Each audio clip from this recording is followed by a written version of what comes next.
Nama saya Britney Helena dari kelas 10 MIPA 1. Saya Diasa Fitri dari kelas 10 MIPA 1. Nama saya Muhammad Lujuta, saya dari 10 MIPA 1. Perkenalkan, nama saya Evi Dunaratika, kelas 10 MIPA 1, nomor absen 20.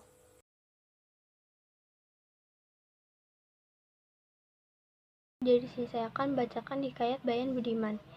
Kojan Mubarok adalah saudagar dari kerajaan Ajam. Ia tidak mempunyai anak dan selalu berdoa. Setelah sekian lama, akhirnya ia pun mempunyai anak yang diberi nama Kojan Maimun. Setelah Kojan Maimun berumur 5 tahun, ia terus belajar mengaji. Ketika Maimun berumur 15 tahun, ia dinikahi dengan anak saudagar kaya dan cantik bernama Bibi Zainab. Setelah beberapa waktu lama, Maimun menikah. Ia membeli seekor burung bayan jantan dan seekor burung tiyung betina. Dibawalah burung itu ditaruh pada sangkar yang sama. Setelah beberapa lama ditinggal suaminya, ada seorang anak raja yang sedang berkuda melihat wajah Bibi Zainab yang sangat cantik. Dia jatuh cinta, dan mereka bertemu dengan dibantu oleh seorang perempuan tua. Suatu malam, Bibi Zainab berpamitan kepada burung tiyung untuk bertemu dengan pangeran. Tapi burung tiyung menasehati Bibi Zainab karena perbuatannya itu melanggar aturan Allah Subhanahu wa Ta'ala. Mendengar nasihat burung tiyung, Bibi Zainab marah dan dilemparkanlah sangkar itu sampai burung tiyung mati. Setelah beberapa lama nikah dengan Bibi Zainab, ia membeli burung bayah dan tiyung betina. Kedua burung tersebut membawanya ke rumah dan taruh pada sarangnya yang sama. Sekarang saya akan memberitahu tentang hikayat yang sudah saya ringkas berjudul Si Bayan Budiman. Kisah ini saya lanjutkan dari teman saya. Kemudian, Bibi Zainab pergi mendapatkan Bayan yang berpura-pura tidur. Lalu, Bayan pun berpura-pura terkejut. Ia berpikir, bila ia menjawab seperti tiyung, maka ia juga akan binasa. Setelah ia berpikir lama, dia berkata, "Aduhai, Siti yang baik parasnya, pergilah dengan segera mendapatkan anak raja itu. Apapun hamba ini, Tuan, jikalau jahat sekalipun Tuan, insya Allah di atas kepala hamba menanggungnya. Baiklah Tuan segera pergi, apatah dicari oleh segala manusia di dunia, selain martabat, kesabaran, dan kekayaan. Adapun hamba adalah seperti hikayat seekor unggas bayan yang dicabut bulunya oleh tuannya seorang istri saudagar." Hikayat Bayan Budiman. Setiap malam Bibi Zainab selalu bertemu dengan anak raja, dan setiap berpamitan dengan Bayan selalu bercerita hingga 24 kisah. Dan 24 malam terus bercerita hingga akhirnya Bibi Zainab insaf terhadap perbuatannya dan menunggu suaminya Kojan Maimun pulang dari begadang.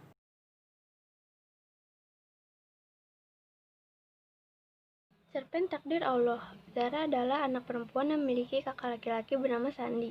Setelah lulus sekolah menengah, keluarganya memondokkannya di pondok pesantren Al-Azhar. Bukan hanya cantik, tapi Zara juga pintar. Oleh karena itu, teman-temannya mendekatinya hanya untuk menjodohkannya dengan kakak laki-laki atau saudaranya. Tetapi Zara mencintai satu pria bernama Mas Azam, yang adalah teman Kak Sandi. Untungnya Kak Sandi tidak mengetahui hal ini. Mas Azam pun juga mencintai Zara, namun mereka sengaja tidak menjalin hubungan karena dilarang oleh agama. Mas Azam pernah bilang kepada Zara bahwa nanti kalau sudah waktunya ia akan menggibah Zara. Ia selalu ingat ucapan Mas Azam. Kini Zara sudah 5 tahun berada di pondok, selalu menantikan ucapan Mas Azam dulu. Saat Zara sedang melamun, Lina mengagetkannya. "Ada apa?" tanya Zara. "Ada orang tuamu di depan dari tadi nungguin," jawab Lina. Zara kaget dan langsung bergegas menemui orang tuanya dan membawanya ke ruang tamu. Sesampainya Zara menanyakan mengapa orang tuanya datang. Ibu hanya diam lalu menoleh pada ayah minta untuk ayah yang berbicara kepada Zara. Zara merasa bingung karena mereka bersifat aneh. Apa yang terjadi? Apakah mereka merencanakan sesuatu? Lalu ayah mulai berbicara. Katanya gini, "Ayah dan ibu sudah sepakat menjodohkanmu dengan anak teman ayah." Zara yang mendengar ucapan ayah langsung kaget. Lalu ibu menanyakan apakah Zara setuju dengan perjodohan itu. Zara yang masih kaget menjawab dengan terbata-bata. Ibu memperjelaskan ucapan ayah. Apakah Zara setuju dengan perjodohan ini? Zara benar-benar tidak bisa menjawab. Bagaimana mungkin bisa menyetujui perjodohan ini sedangkan Zara selalu menunggu Mas Azam. Zara, mungkin kamu butuh berpikir tentang perjodohan ini. Ibu berharap kamu menerima perjodohan ini yang sudah lama ibu rencanakan. Ucap ibu. Perbandingan nilai dan kebahasaan. Nilai-nilai hikayat Bayan Budiman. Berdoa kepada Tuhan, belajar mengaji sejak dini. Nilai-nilai cerpen takdir Allah. Menaati agama, pintar dan bijak. Kebahasaan hikayat Bayan Budiman. Majas alegori, yaitu majas yang menggambarkan sesuatu dengan kiasan. Konjungsinya ada dahulu kala, lalu, beberapa lama setelah. Kebahasaan cerpen takdir Allah. Majas retoris, yaitu majas yang mengandung pertanyaan tapi jawabannya telah terdapat pada pertanyaan tersebut. Konjungsinya dan, tetapi, lalu. Aku nggak nyangka Azam akan mengingkari janjinya. Dan Zahra, aku tahu dia juga cinta Azam. Tapi kan dia teman kamu. Seharusnya dia menjaga perasaan kamu. Ucap Lina tidak habis pikir. Ucapku serak. Lina tercengang dengan perkataanku. Memang temanku. Malah sudah kuanggap sebagai saudaraku sendiri. Tapi bilang juga cinta Mas Azam. Malah dia nggak pengen kalau aku bersama Mas Azam. Mas Azam harus menjadi miliknya. Ucapku melanjutkannya. Berhasil mendapatkan apa yang dia inginkan. Kali ini air mataku menetes lagi. Mungkin Azam memang bukan jodoh kamu. Masih banyak di luar sana pria yang jauh lebih baik dari dia. So, mulai dari sekarang lupain dia dan belajar mencintai yang udah orang tua kamu pilih buat kamu. Ucap Lina meyakinkanku. Tangisanku merenungi apa yang diucapkan Lina tadi. Ingat, pilihan orang tua jauh lebih baik dari apa yang kita bayangkan. Ucap Lina melanjutkannya. Tetap dia lekat-lekat. Apakah mungkin aku bisa melupakan Mas Azam? Tanyaku ragu. Pasti bisa melupakan pria itu. Ucap Lina optimis. Aku yakin kalau aku bisa melupakan Mas Azam. Meski diiringi rasa sakit. Adalah teman baikku dulu. Kita berteman sudah cukup lama, bahkan dia sudah kuanggap sebagai saudaraku sendiri. Kita juga saling berbagi cerita, saling melengkapi, dan saling mengerti. Kita sama-sama mencintai pria yang sama, pertemanan kita berakhir. Awalnya dia juga mengelak bahwa dia mencintai Mas Azam. Tapi pada akhirnya Zahra harus berterus terang bahwa dia mencintai Mas Azam. Dia juga bilang dia tidak rela jika Mas Azam nantinya akan bersamaku. Dia juga berjanji bagaimanapun caranya Mas Azam harus menjadi miliknya. Aku pun melewati hari demi hari yang menyakitkan itu. Hari di mana aku harus melupakan pria yang kucinta.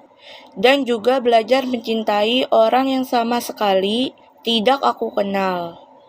Dan sampai akhirnya kedua orang tuaku datang untuk menjemput. Setelah selesai soan ke Bunyai, aku pun berpamitan kepada teman-temanku. Kecuali kepada Zahra. Dia begitu sangat senang jika aku keluar dari pondok ini.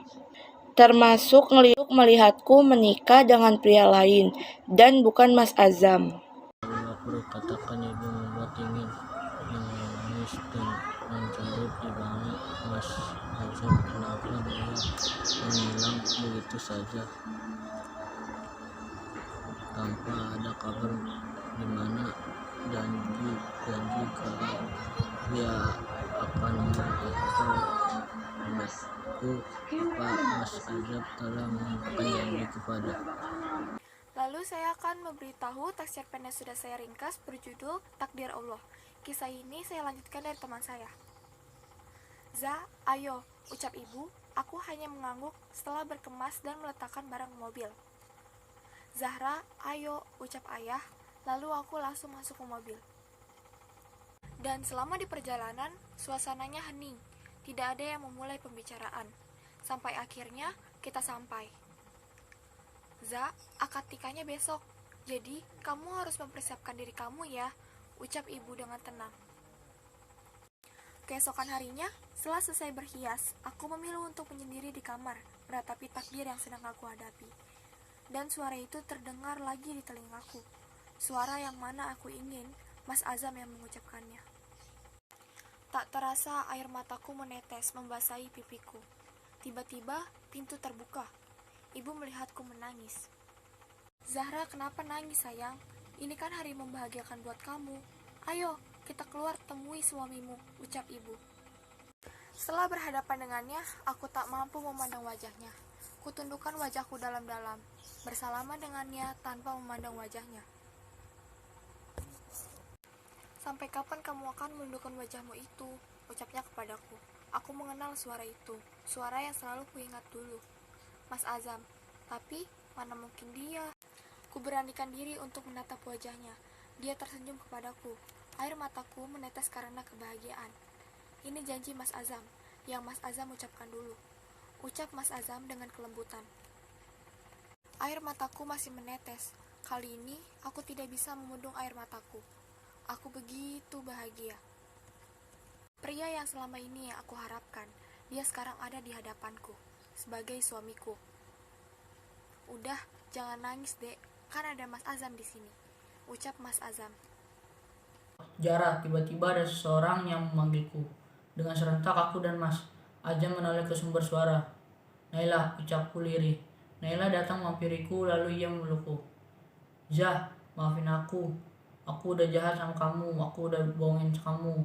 Dengan bicara kelina kalau aku dijodohin dengan Mas Azam, ucap Naila sambil menangis. Semua sandiwara, ucap Naila melanjutkan. Aku udah maafin kamu kok, ucapku tenang. Selamat ya Zara, semoga kamu bahagia-bahagia, ucap Naila. Aku hanya menganggukkan kepala. Ya, udah, kalau gitu aku balik dulu ya, ucap Zara berpamitan. Singkat cerita, aku pun menjalani bahtera rumah tangga yang sangat bahagia bersama Mas Azam.